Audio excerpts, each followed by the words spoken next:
Bueno, agradecemos mucho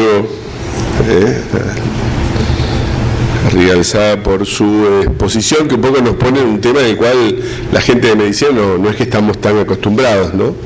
Hay que pensar de un modo nuevo también. Llamo entonces ahora al doctor Nicolás Laferrière. Él es doctor en Ciencias Jurídicas, director de Investigación Aplicada de la Universidad Católica Argentina. También es el director de la revista Prudencia Iuris, director del Centro de Bioética Persona y Familia, profesor titular ordinario de la UCA y profesor adjunto regular de la Universidad de Buenos Aires. Él nos va a hablar sobre los dilemas ético-jurídicos, sobre la cobertura o no que hace la ley del manejo de esta información.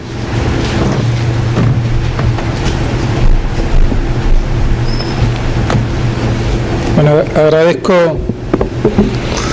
agradezco la invitación, un gusto compartir este espacio. No sé cómo va a empezar Graciela Moya, pero yo también voy a empezar por un ejemplo de Gran Bretaña, o sea que no nos pusimos de acuerdo, así que Graciela anda pensando un ejemplo. Y yo quisiera comenzar por este ejemplo que hace un año ocurrió en la cadena, digamos, de hospitales públicos de Londres, Royal Free Trust, son financiados por el Servicio de Salud, hizo un acuerdo con Google Mind, con la empresa de Google DeepMind, por la cual Royal Free le proveyó a DeepMind datos personales de 1,6 millones de pacientes como parte de un ensayo para probar un sistema de alerta y diagnóstico y detección temprana de lesiones renales agudas. Era una aplicación del celular que alertaba a las enfermeras y a los doctores a partir de análisis de datos de los pacientes sobre la posibilidad de que un paciente determinado tuviera una lesión aguda de riñón, que es una condición, según dicen los que saben, muy difícil de diagnosticar, pero de una evolución muy rápida. La cuestión es que este acuerdo se hizo sin el consentimiento de 1,6 millones de pacientes que vieron cedidos sus datos de manera completa a una empresa privada, y esto generó que la Oficina del Comisionado para la Información, la autoridad británica que se ocupa de tutelar datos personales, le señalara a Royal Free Trust que hubo fallas en la forma ética. No fueron demasiado duros, digamos, simplemente una especie de advertencia y recomendaciones de que en el futuro no lo hagan más. Este ejemplo pone en evidencia los enormes y potenciales beneficios y también la preocupación de las cuestiones éticas jurídicas. Creo que en este sentido la posibilidad de mejorar la atención, prevenir una complicación que se podría evitar gracias a la tecnología es algo fabuloso, pero a su vez la pregunta es ¿a qué costo? ¿Qué estamos dispuestos como sociedad a autorizar? En esta presentación yo no voy a agotar ni mucho menos este tema, simplemente mi opción metodológica es presentar tópicos en debate. No me voy a detener en la legislación argentina, ¿tá? Simplemente voy a abrir. En primer lugar, porque de alguna manera la legislación está sobrepasada en estos temas y no llega a cubrir, y yo tendría que hacer elucubraciones y con la ley de datos personales actual podríamos considerar incluido o no y lo que fuere. Voy a tener muy presente el informe que recién se mencionó de la UNESCO del año 2017 sobre Big Data y Salud, realmente un documento importante para tenerlo en cuenta, aunque uno quizás en algunos aspectos pueda disentir, pero en la mirada global me parece un documento valioso. Y en la parte final voy a contar un relevamiento que hicimos junto con Graciela Moya de la realidad de cómo es el manejo legislativo, allí ya específicamente de América Latina, junto con otras universidades. Bueno, parto de un presupuesto que es que la información de salud es una información sensible y especialmente la información genética. Voy a ir y venir entre información sanitaria y de pronto me voy a detener quizás en algún aspecto particular de la información genómica que tiene una mayor sensibilidad, lo que se llama la singularidad de la información genética, que desde el punto de vista de los documentos internacionales, el documento de la UNESCO del 2003 señala esta singularidad por su carácter predictivo, sistematizable, operable, fácilmente transferible, que nos habla de datos personales y familiares o de la población. Todos estos datos marcan una especial sensibilidad de la información genómica. Primer tema, voy a tocar consentimiento, privacidad y confidencialidad, discriminación o no discriminación, participación de profesionales de la salud. También en esto no sé si voy a estar del lado de tu hermana o tuyo, no sé, bien, no veremos, y algunos datos de América Latina. Bueno, obviamente que el primer requisito que siempre se dice, el consentimiento. ¿Dónde está la discusión jurídica hoy? Consentimiento específico o amplio, ¿está?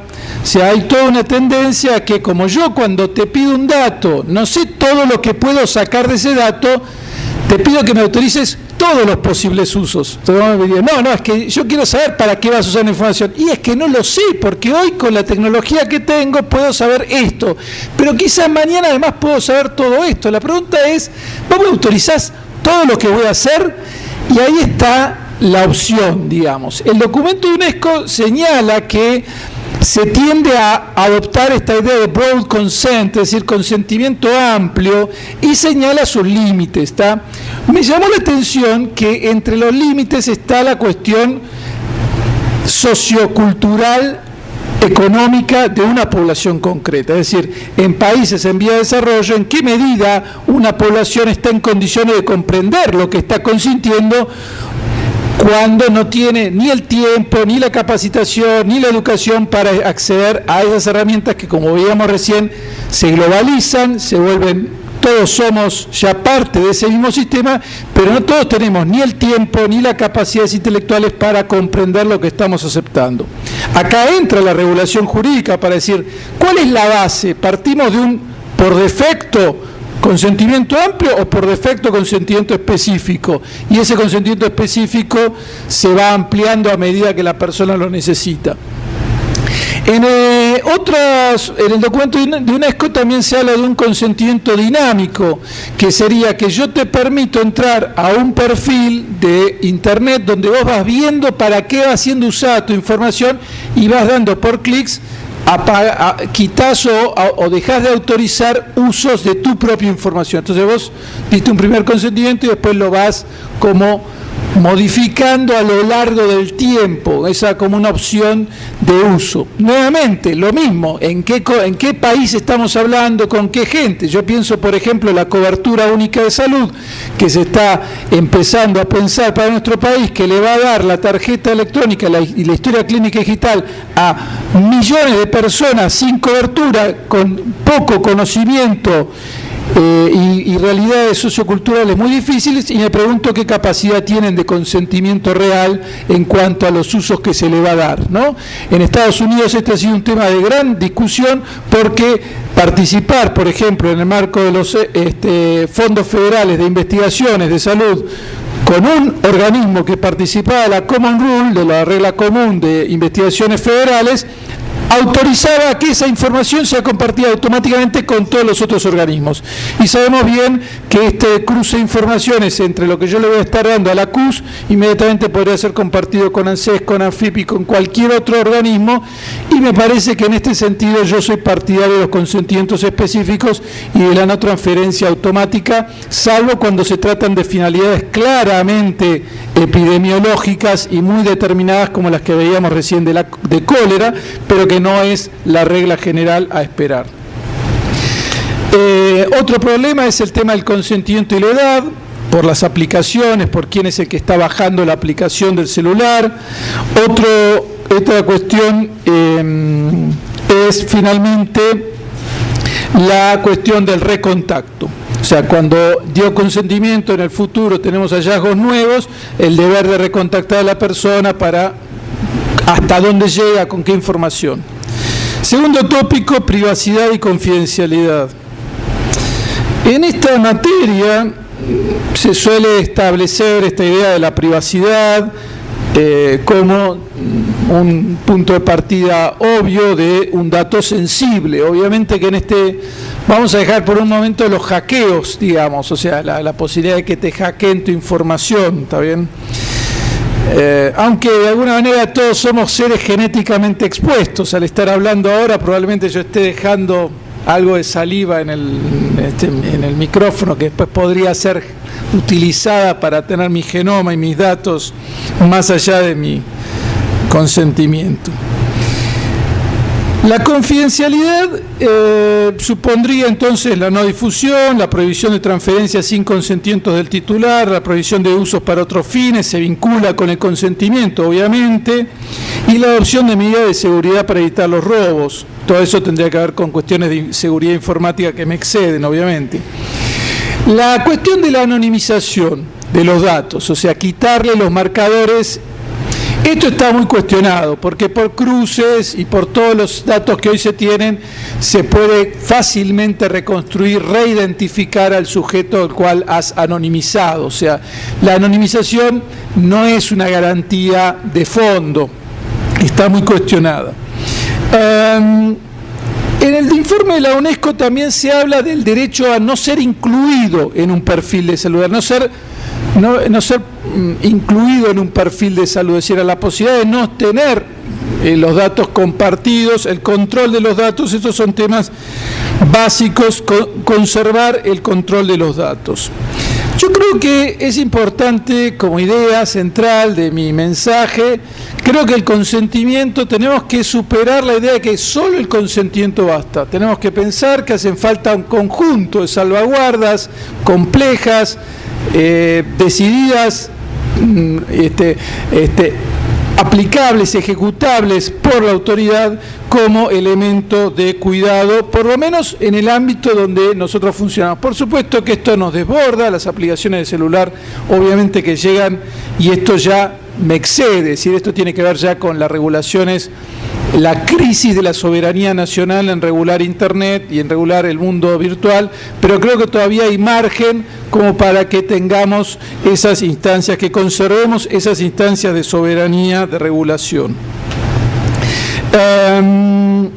Bueno, el tema de la propiedad de la información vinculada a la privacidad, ¿no? Este tema ha dado lugar a la distinción entre que yo soy propietario de mis propios datos y siempre los puedo retirar, y por supuesto después está el que es propietario del algoritmo y de los productos comerciales o industriales o de venta que se obtienen del algoritmo, que obviamente yo no soy el dueño del algoritmo. Ahora, esto ha dado lugar a la cuestión de la participación del sujeto que da sus datos, la participación en los beneficios que generan sus propios datos. Y si vos contribuiste con investigación, que pueda tú beneficiarte de esa investigación. Y esto también tiene que ver con lo global, con las famosas investigaciones que se hacen en lugares en vía de desarrollo que no terminan de ser devueltas o que vuelven con royalties, digamos, sino con digamos, con un sentido de participación genuina.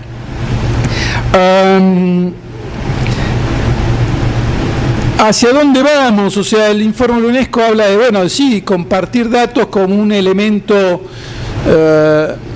valioso, o sea, justamente cuando más datos, más personas comparten datos en este tipo de aplicaciones, eso permite que tengamos estas posibilidades de intervenciones más oportunas, pero también conservar esta cuestión de la privacidad. ¿En qué medida, y esto sí es para tener en cuenta, la medicina de la prevención, esto lo habla una profesora que se llama Elsa Supiot, que estuvo en Buenos Aires en un coloquio que hicimos sobre Big Data y Salud en abril, y ella decía, ¿en qué medida la medicina de prevención puede venir una medicina de la vigilancia? Es decir, que todos estos sistemas de estilos de vida saludables, de formas de prevenir daños, se conviertan en en un estándar normativo que se impone. Es decir, el ejemplo que daban era la pulsera para que vos pagues menos seguro de vida. Entonces, si vos caminás 30 cuadras por día y llevas la pulsera de la aseguradora te va a decir, como el scoring del auto, vas a pagar menos porque sos un tipo saludable, ¿tá? Entonces, como sos saludable, nosotros te estimulamos. Ahora, claro, ¿en qué medida eso va como imponiendo un estándar y se va como estableciendo en cosas buenas, indudablemente, caminar, ser saludable, pero después va avanzando en otros temas de vigilancia sobre la libertad humana, donde puede haber legítimas dimensiones y sobre todo donde además hay que incorporar la dimensión social, la dimensión de lo humano integral. Vamos al tercer punto, que es la discriminación. Bueno, obviamente que el gran riesgo es, me parece a mí, la discriminación, porque más allá de que otro comercialice con mis datos, el gran temor subyacente es la discriminación, desde el punto de vista ético y jurídico. La discriminación se potencia. Hay otro informe de la UNESCO del año 2014 que va a decir que la discriminación se va a potenciar porque está facilitado el acceso a la secuencia completa del ADN, por cómo se suelen armar los biobancos, que suelen estar basados en consentimientos amplios, con posibilidad de transferencia a terceros, con amplias autorizaciones de uso, y por el carácter predictivo del ADN. En este marco hay que tener en cuenta la brecha entre conocer y curar, digamos, o sea, conocemos mucho, pero pocas veces podemos curar, y esa brecha entre conocer y curar se zanja con la discriminación. O sea, si yo conozco mucho a una persona, pero no puedo intervenir, accionar terapéuticamente, lo lógico es que termine en formas de discriminación. Desde la perspectiva jurídica, esto supone que estudiemos la discriminación genética y por salud como una categoría sospechosa, adoptar políticas en materia de empleo, seguridad, seguros, acceso, manejo de confidencialidad de información y especialmente mecanismos preventivos que tienen que considerar también el carácter compartido de la información genética, porque cuando yo doy mi información, especialmente la genética, no solo hablo de mí, hablo de toda mi familia, entonces también hay que considerar el interés familiar en la regulación jurídica. El otro gran capítulo dentro de discriminación ya mira lo social, es decir, la pregunta es, ¿qué tipo de sociedad va moldeando una sociedad que está solo gobernada por el dato y donde se pueden llegar a acentuar las inequidades? Es decir, que esa impronta de decisiones basadas en el dato tengan una mirada social y no acentúen las inequidades, no agudicen las brechas de injusticias al interior de una sociedad. Esto quiero decir claramente quiénes acceden, si esto es solo para personas que los sectores más pudientes se refuerzan en sus accesos y enfermedades básicas, cuestiones prevenibles de la población en general quedan ignoradas. El padre Revelo habló de Harari, que habla en sus libros, él habla de la medicina del siglo XXI también como una medicina para pocos, que se va diseñando para los que están incursionados en el sistema y los excluidos, los descartables, van quedando fuera, ¿no? Bien, me parece que en este sentido, y este sería el cuarto punto, creo que deberíamos incorporar, me parece que es una decisión que por lo menos por el momento considero que debería ser para tener en cuenta en materia de regulación de estudios de salud, de genética, estudios en general, lo que se llaman los estudios directos al consumidor, la participación necesaria de los profesionales de la salud. Es decir, creo que una garantía debería ser que haya un profesional de la salud. Es decir, todas estas empresas, por ejemplo, que a través de aplicaciones del celular o sitios de internet ofrecen a la persona el estudio genético completo, la verdad que nuestro país debería decir, la llegada de esos estudios, el manejo de estos estudios debería usted hacerlo en el marco de una asesoría genética o de un profesional médico que le permita decodificar la información, no le genere ansiedad, no le genere problemas, porque si no de otra manera vamos a dañar a las propias personas que no van a estar en condiciones de recibir lo que está tomado en un contexto comercial para un contexto de salud. Me parece a mí que la relación de salud tiene que conservar esa impronta humana de médico-paciente, profesional de la salud-paciente, relación clínica, como eje político, de definición política institucional de nuestro país. Quebrar eso y convertir al paciente en consumidor, que lo es en un sentido, lo es en cuanto a la medicina prepaga, lo es en algunos sentidos, pero no lo es en la verdad profunda de la relación médico-paciente. Ahí se juega en parte decisiva la respuesta de fondo a lo que está en juego. No está en juego un cuerpo humano como materia biológica, está en juego una persona en su realidad de cuerpo y alma. De cuerpo como realidad biológica que da datos, porque en definitiva el dato es algo que emana del cuerpo, pero también como persona con sus aspectos afectivos, con sus aspectos psicológicos, sociales, que también hay que considerar y que solo la relación médico-paciente garantiza. De otra manera, acabemos la carrera de medicina, seamos todos biotecnólogos, y me parece que en ese sentido sería una pérdida, una deshumanización de la salud, porque la salud es de la persona completa. Termino con un breve comentario de lo que nos dio. En realidad hicimos, junto con Graciela Moya y otras instituciones de América Latina, hicimos un cuestionario de cómo se estaba utilizando la información genética, las instituciones en América Latina, cómo era la regulación. Nos encontramos lo que de alguna manera a principio intuíamos, que es la escasa o casi nula regulación específica de la información genética en los países de América Latina. O sea, hay un creciente uso, empieza a haber bancos de datos genéticos, pero su regulación y los resguardos jurídicos en estos tópicos que les fui mencionando, consentimiento, confidencialidad, no discriminación, garantías en materia de investigación, son las regulaciones generales, es decir, tenemos la regulación de datos personales, tenemos las normas sobre no discriminación, tenemos las normas sobre investigaciones en seres humanos, pero falta la especificidad que considere estos elementos propios de la sensibilidad que significan los datos de salud. Para terminar, el número 109 del informe de la UNESCO puntea algunos de los tópicos que deberían ser tenidos en cuenta en las regulaciones. Es el capítulo de gobernanza. Y él ahí dice, el informe dice, bueno, ¿para qué se hacen la base de datos? Las finalidades, nuevamente, la finalidad médica o la finalidad comercial. Es una distinción fundamental. Y esta finalidad tiene que estar garantizada. El informe de la UNESCO dice no se pueden recabar datos personales genómicos que no sean para finalidades médicas. Y en este punto, la verdad es que hoy todo paciente se convierte en sujeto de investigación, porque todo paciente está generando datos que son oro, que son potencialmente investigables.